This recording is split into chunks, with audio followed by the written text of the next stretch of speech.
Good morning, students. Have you studied what we had discussed in our last class? Okay, so in our last class, we have seen many axioms and theorems. I will just show you what were those theorems and axioms. See, axiom 6.3. In this axiom 6.3, we can see that if a transversal intersects two parallel lines, then each pair of corresponding angles is equal. And this axiom is known as corresponding angles axiom. And again, the converse of this statement. What was it? What is it? It states that, which is the axiom 6.4, which is if a transversal intersects two lines such that a pair of corresponding angles is equal, then the two lines are parallel to each other. Okay, now we have seen theorem 6.2. In theorem 6.2, what's our aim? We are going to find a relation between alternate angles. Okay, which states that if a transversal intersects two parallel lines, then each pair of alternate interior angles is equal. In the same manner, take the converse. So we get theorem 6.3. And in theorem 6.4, we can see that if a transversal intersects two parallel lines, then each pair of interior angles on the same side of the transversal is supplementary. What's the supplementary angles? And then the converse of theorem 6.4 is actually theorem 6.5. And this we had learned in our previous class. This was only a refreshing. And today we are going to section 6.6, which is lines parallel to the same line. So let me just ask you, suppose if two lines are parallel to the same another line, will they be parallel to each other? Let us see. Okay, now consider that you can see this figure 6.23. Now see here, line M is parallel to line L. Line M and L are parallel. And another condition, line N and L are parallel. This line N and line L are parallel. Then are all these lines parallel to each other? That is our question. Okay, so let us see. We are going to check whether all these lines are parallel to each other or not. In order to do that, just draw a transversal T, which cuts all the lines at 1, 2, and forms angle 1, 2, and 3. Okay, so you have just drawn a transversal. Then we can see that angle 1, okay, angle 1 is equal to angle 2. You know why? It is by corresponding angles axiom. Then you can say that angle 1 is equal to angle 2. And similarly, in the same manner, we are given that line N and line L are parallel. Okay, so again, angle 1 is equal to angle 3. So now look at the LHS of these conditions. LHS is equal, which means RHS should also be equal. So what we can say, angle 2 is equal to angle 3. Okay, since the LHS are equal. Now, but actually, what are angle 2 and angle 3? It is actually the corresponding angles. Okay, so we can see that the corresponding angles are equal.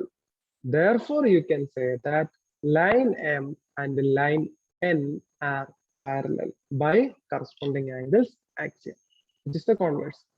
Okay, so you can see that if two lines are parallel to another line, then all the three lines are parallel to each other. Clear? Again, we are stating this theorem, we are stating this result as a theorem. So theorem 6.6. Lines which are parallel to the same line are parallel to each other. Okay, clear. Actually, there is no proof it is given to you, but again, you can make use of this figure and you can prove it if it is asked for the exam. Okay. Now there are some examples. We can do some examples. See, example 4. Look at the figure 6.24. This one. In this figure 6.24, we are given that PQ parallel RS.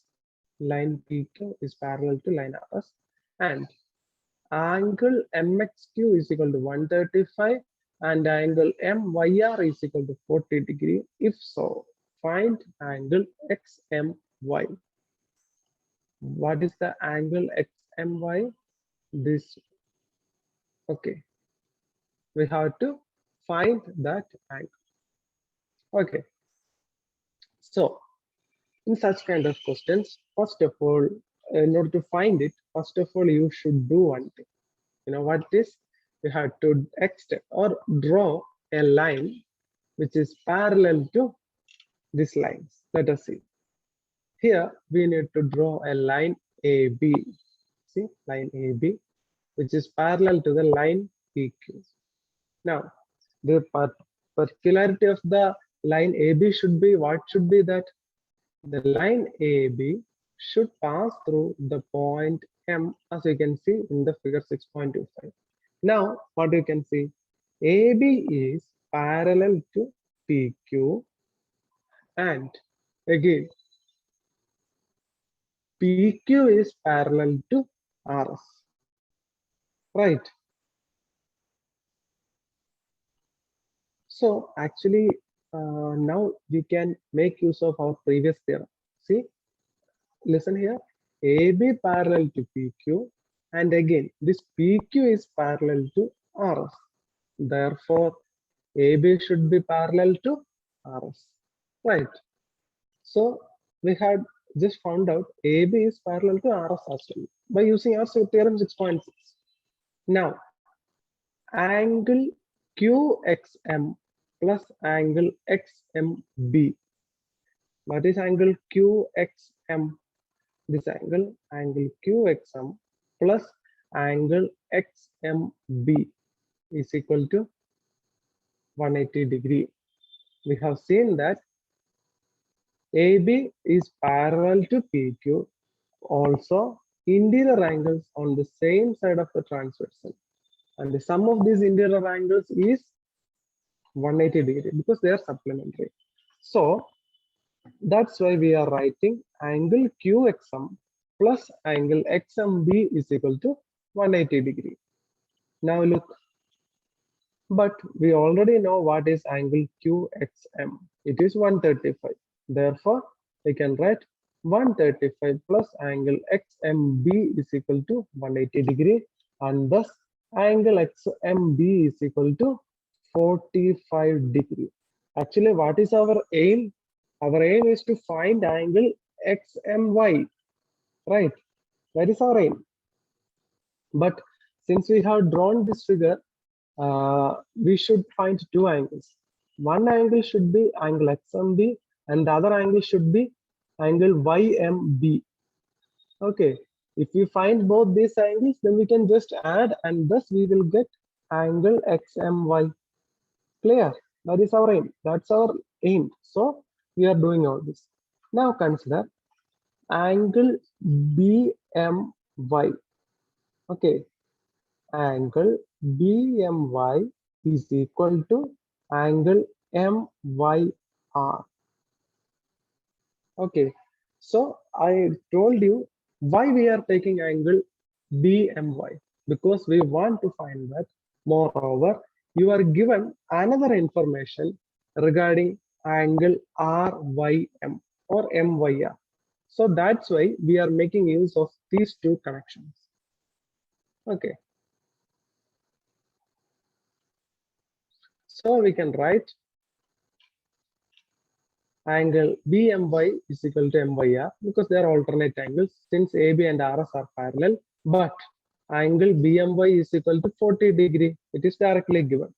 So angle MYR should be 40 as well. Therefore, now add 1 and 2. So angle XMB plus angle BMY is equal to 45 plus 40, which is equal to actually angle XMY, which is equal to 85 degree. Now, do you understand? Are you all clear with it? Here we have actually made use of our theorem 6.6 directly. Okay, and thus we have found out that our required angle XMY is equal to 85 degree. Clear? Okay, so let us do another example. Look at the example 5. It is actually read the question because it is very important.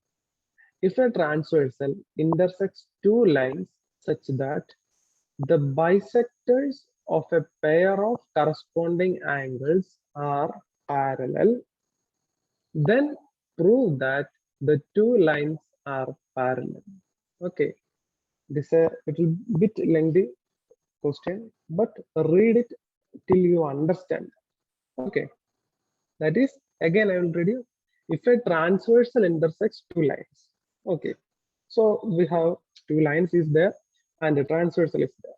Then what is there? Okay, I think it will be better. I will just show you.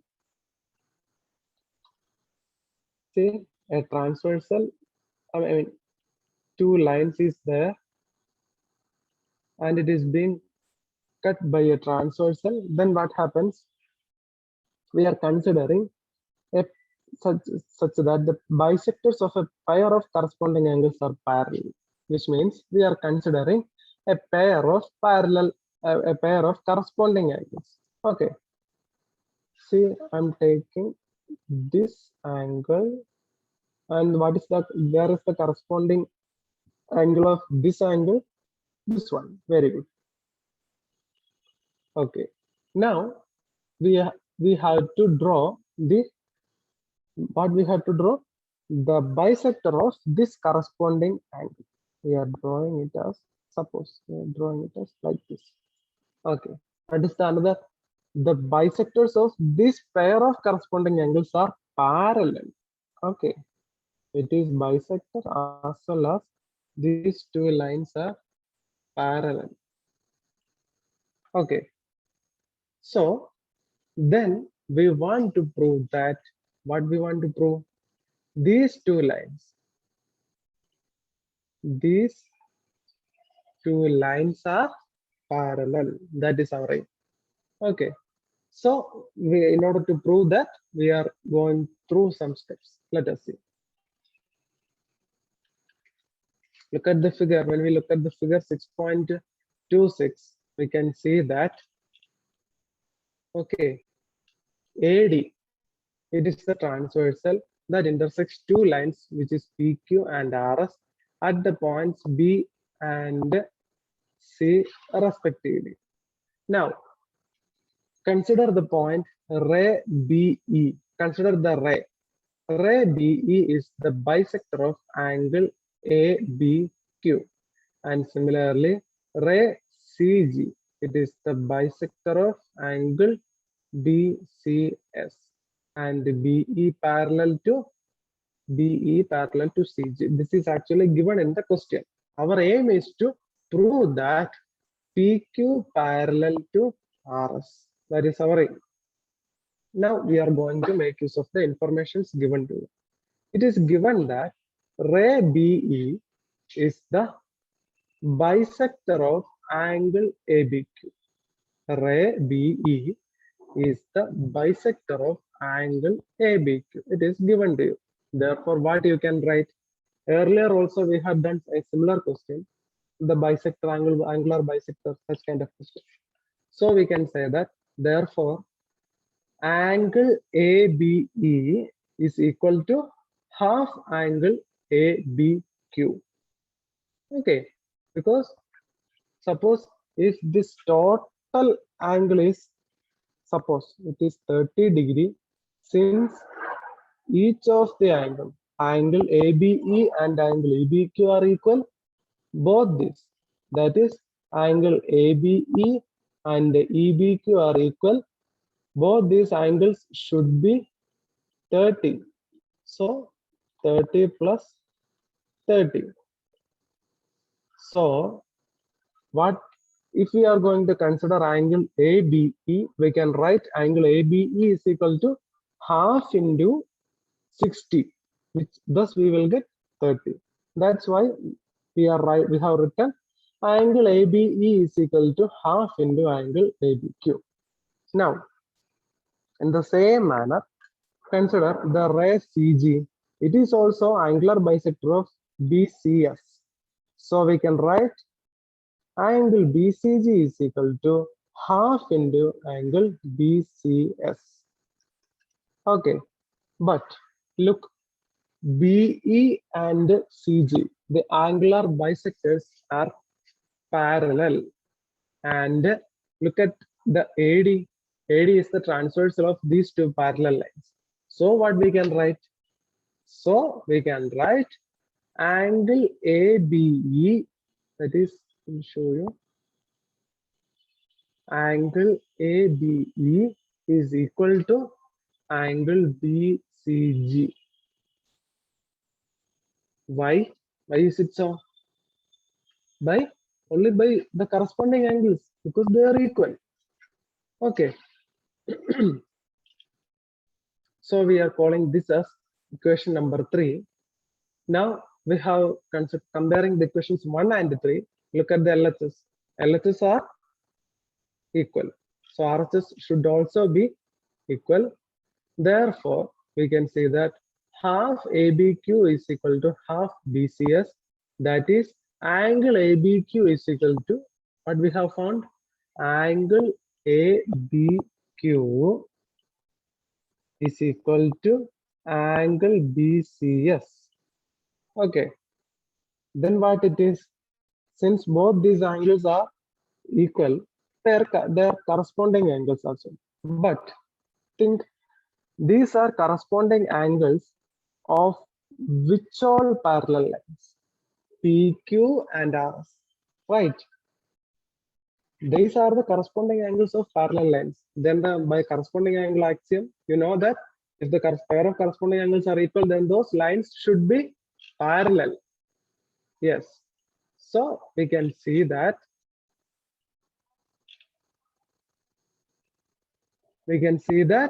PQ and the RS are parallel. See, this is the converse of corresponding angles axiom. So we have just found out that the line PQ is parallel to line RS. So is it clear to you? Okay. So in if such kind of questions are actually given to you, you do one thing.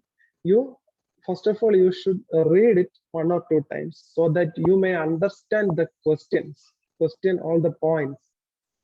Then you should draw a neat figure.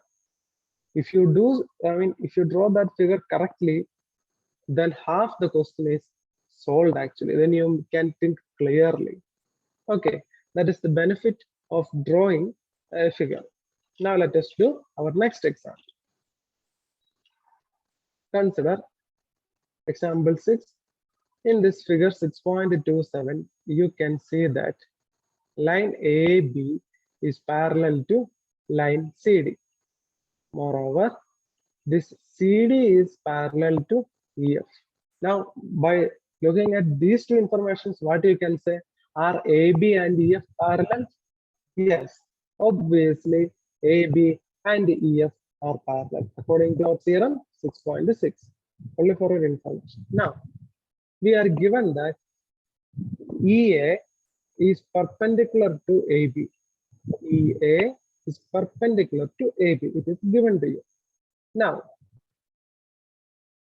if angle BEF is equal to 55 degrees, suppose angle BEF is equal to 55 degree, you are given one angle. If so, we have to find the values of X, Y, and Z. You have X is there, Y is there, and Z is there. Clear? In this question, you are given the figure directly.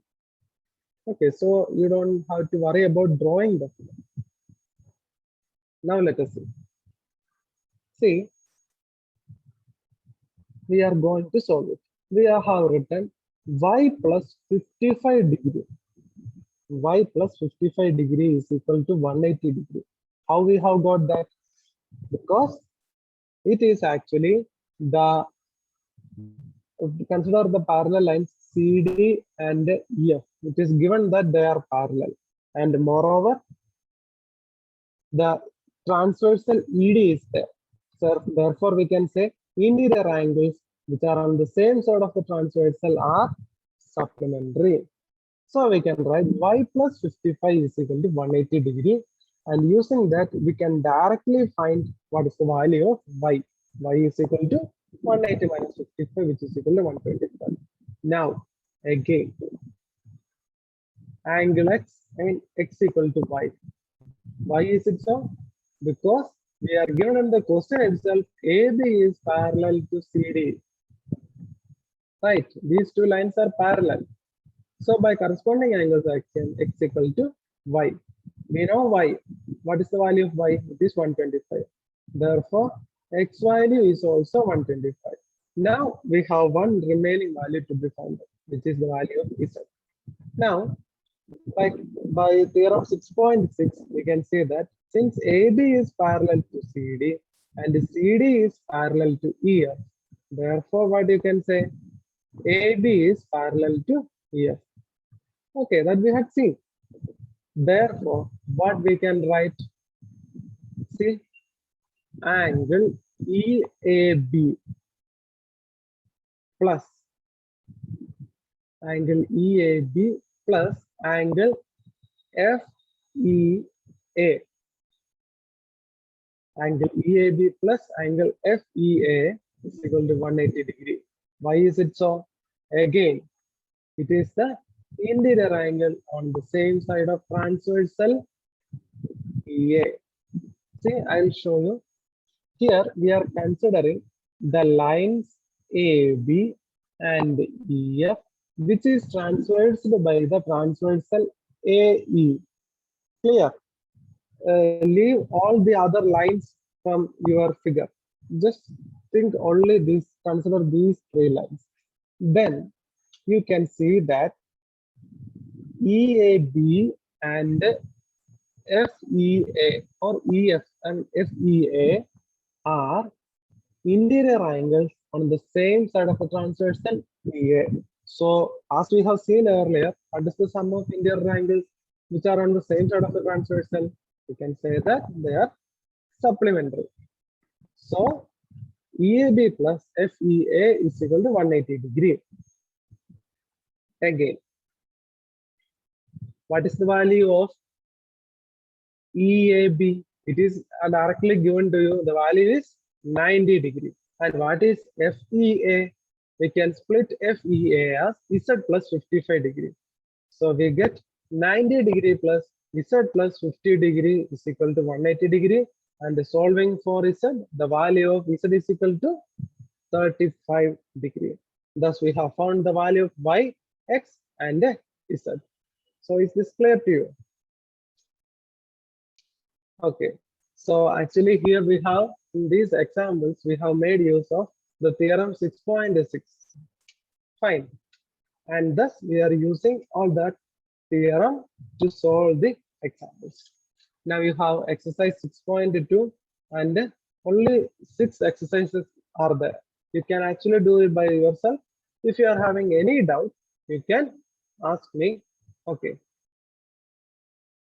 Now, let us go to section 6.7, angle sum property of a triangle. Let us see. This is a very important theorem, but it is a very easy theorem as well. Okay.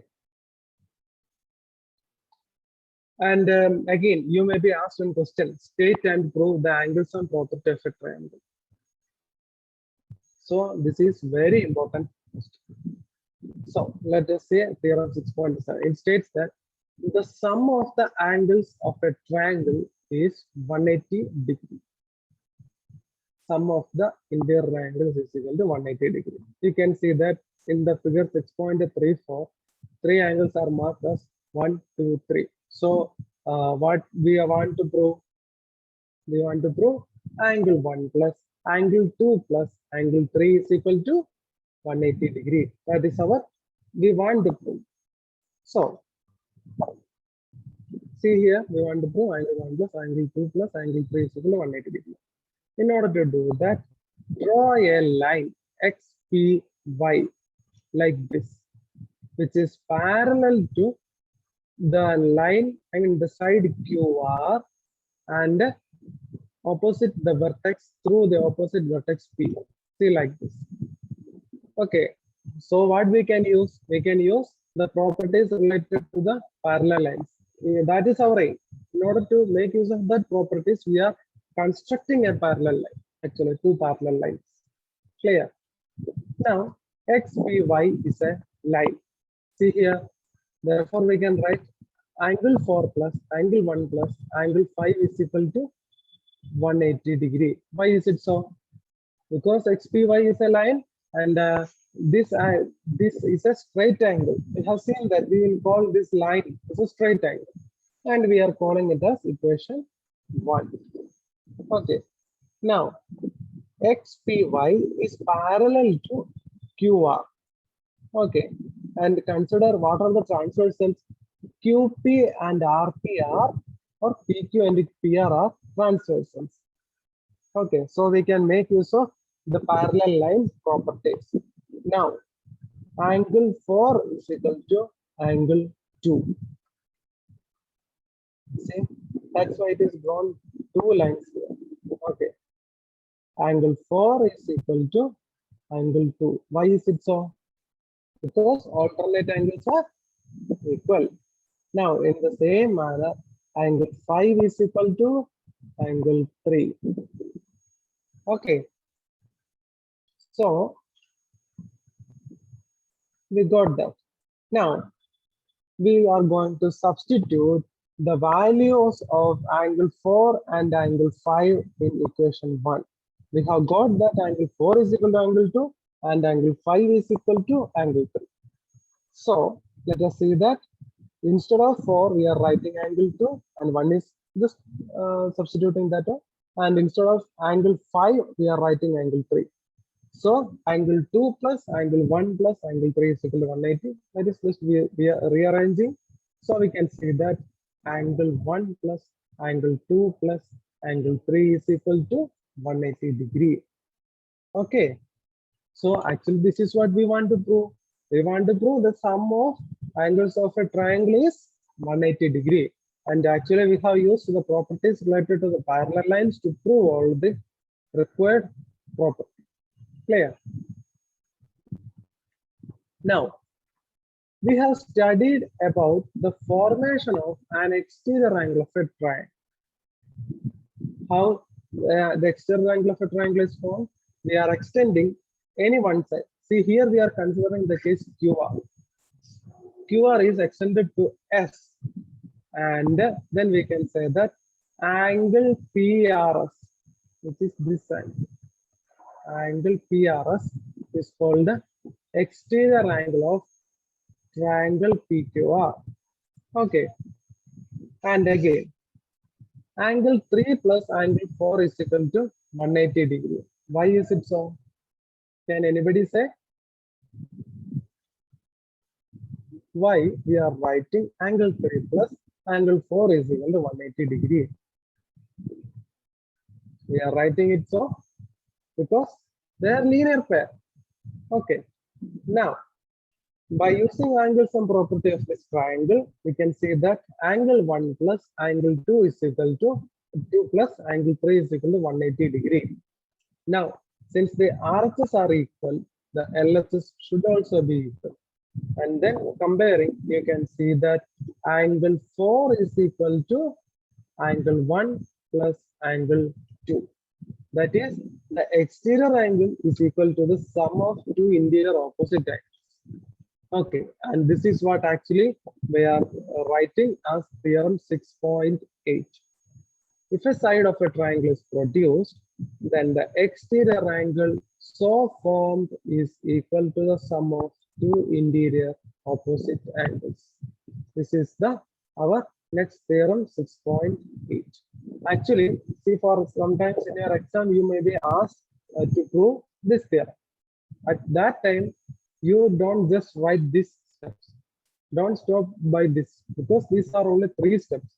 Suppose what if it is asked in section B, then there is you have to prove the angles and properties of the triangle also. Then you prove this. Then only you will get full mark. Otherwise, for that section having 4 marks, you will get only 1 or 2 marks. Okay. So what are things we had studied today? We had seen the theorems, and then 6.6 lines parallel to the same line. We have seen that if two lines are parallel to another line, then the first and third lines are also parallel, and using that we have found the theorem.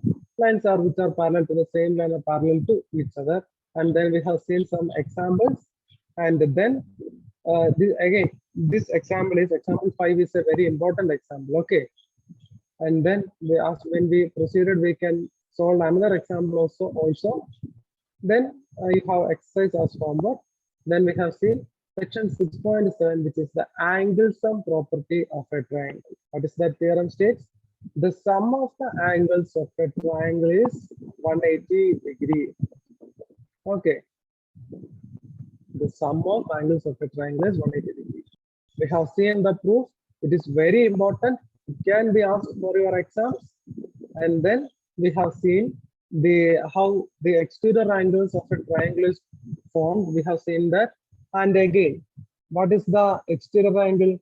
Exterior angle is equal to the sum of interior opposite angles. That is our last theorem. Okay. Now, it is obvious from the above theorem that an exterior angle of a triangle is greater than either of its interior opposite angles. Hence, exterior angle is always greater than both 1 and 2, because it is actually the sum of these two angles. So it will be greater than this. I mean, both 1, not either 1 or 2. Okay. So that was about our today's class. If you have any doubt regarding our class, you can ask me. If there is any doubt, contact me as well. So thank you.